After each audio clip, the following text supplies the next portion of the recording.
We have reached released candidate 5, which is fantastic. I have noticed in the notes for the different updates that the developers seem to have stopped playing around with the world gen. They seem to be just fixing crashes or things that look particularly ugly. So I think that the world gen is pretty well set, which I like it very much, so I'm very happy with. What they're working on now is what they're calling unnamed gadgetry. I know that they're working on the entrance to the residence archives. I think they're still working on some of the blocks in those archives, but I think they're doing a lot of work on what they're calling Jonas devices. Now, whether they're going to be called Jonas devices or whether that's just a temporary name, I don't know. But there's some very, very exciting things going on. So let's start off looking at help. And if you look at Electrum, we now have Electrum bits, Electrum ingots, and Electrum plates.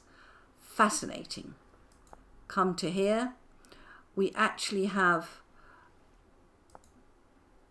a recipe for Electrum.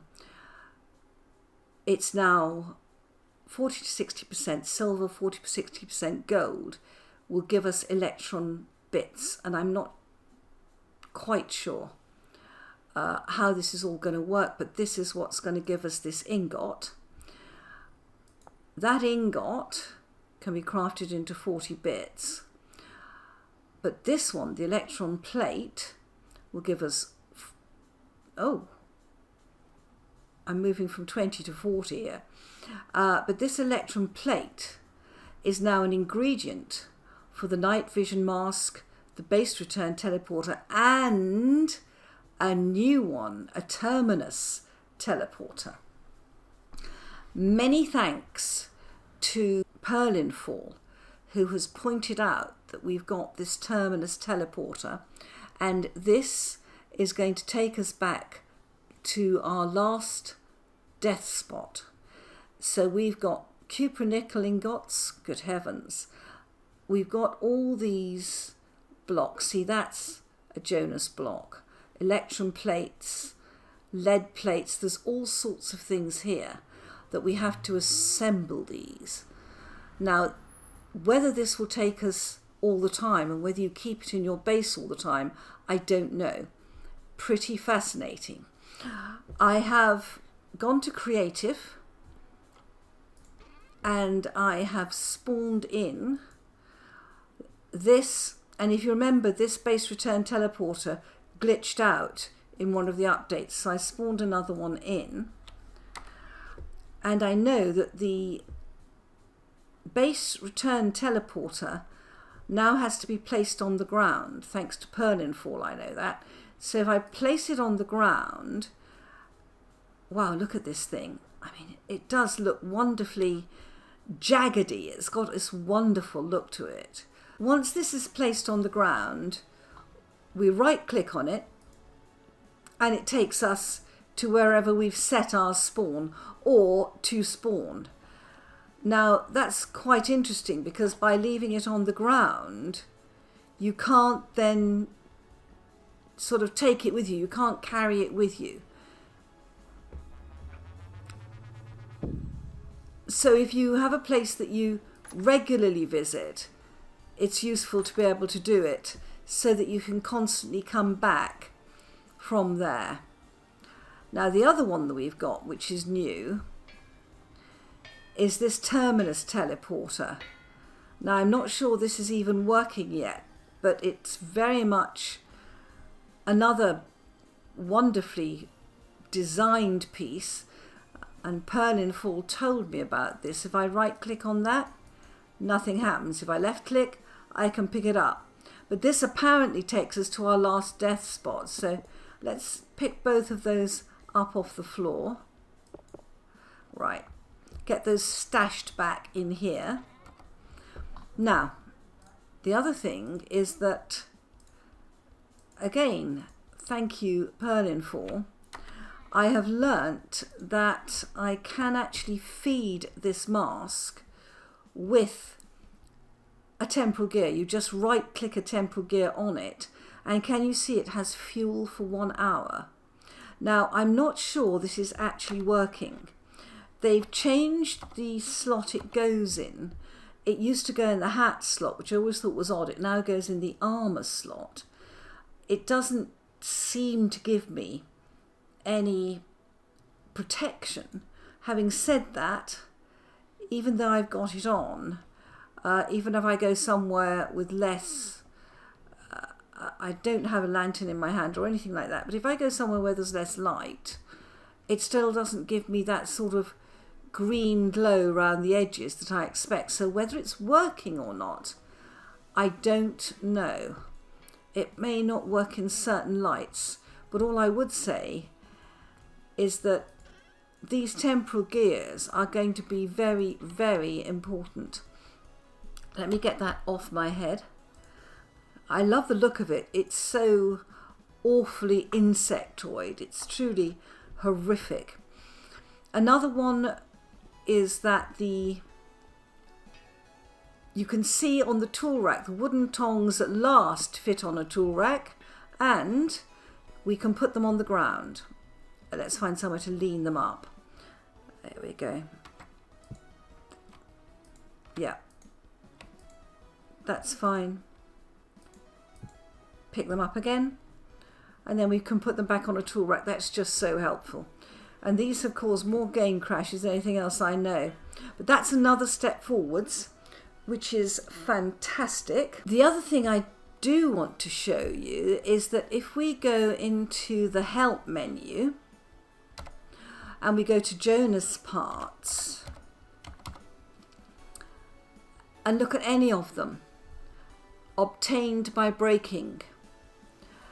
Now, I know that some of these Jonas parts, I believe, are part of the clutter blocks, not the normal clutter blocks, but the ones we're going to find in the Resonance archive. I'm very, very excited about the Jonas blocks.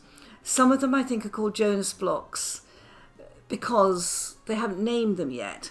But if we're going to help and we look at Jonas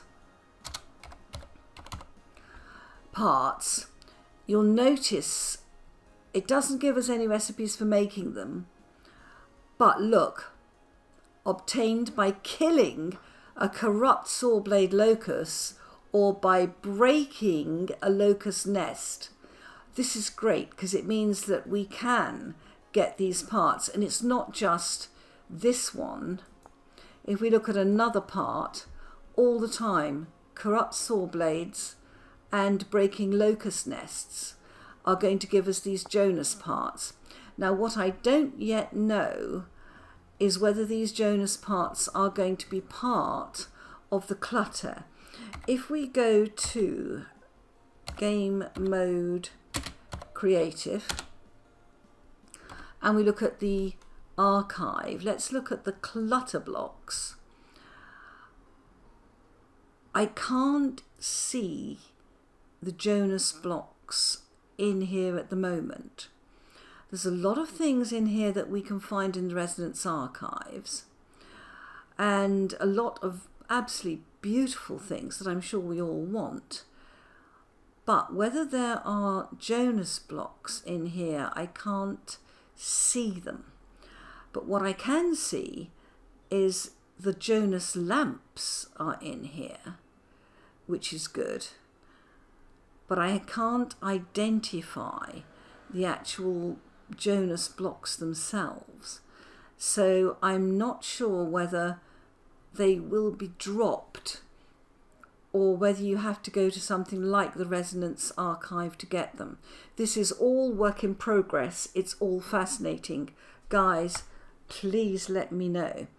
Let me go back to survival for a minute. So we've covered the fact that we've got Electrum allies. We've got all this new gadgetry coming in. We've got a couple of very useful teleporters. Now, whether they're going to stop people like me using normal teleporters, I don't know, because you know, guys, I use teleporters a lot. And they may be saying, no, no, Ashantin, this is much too easy. You're not going to cheat like this. You're not going to have big teleporter rooms. You're not going to be able to go where you like. If you want to teleport home, my dear, you have to work for it and make yourself a teleporter, and you then have to put it down so you can't carry it with you and reuse it. Fascinating. I just wonder whether I've used teleporters too much for them. I think the night vision device is coming along nicely. The tongs, I hope they don't alter them again. But I wanted to basically thank you all very much, because you guys watching these videos are picking up nuances that I don't pick up. You're picking up things that I don't pick up. I don't know who Perninfall is, but my goodness, you have a really good knowledge of all this. And you're pointing me in the right direction a lot. Thank you very much. Another JRB told me that he'd picked up on the salt water that it doesn't spawn reeds. He said he spawned a world and found that all the water in his immediate area, which was small lakes and ponds, was salt water.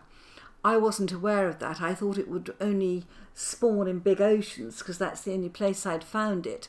But if we are starting out new worlds, we need to be very, very careful that we don't spawn into a world where there's oh, look at me stretching, so much salt water near the base where we spawn in that life becomes impossible. What we want as a spawn point is something like you have behind me, with plenty of reeds and water, fresh water.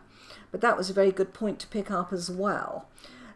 You guys are really, really into this, and the amount of knowledge and creativity coming in the comments is fantastic. So I just wanted to thank you all very, very much. If you have enjoyed this, please leave a like, consider subscribing to me, and I'm quite sure we'll have another release candidate soon. Bye bye, guys.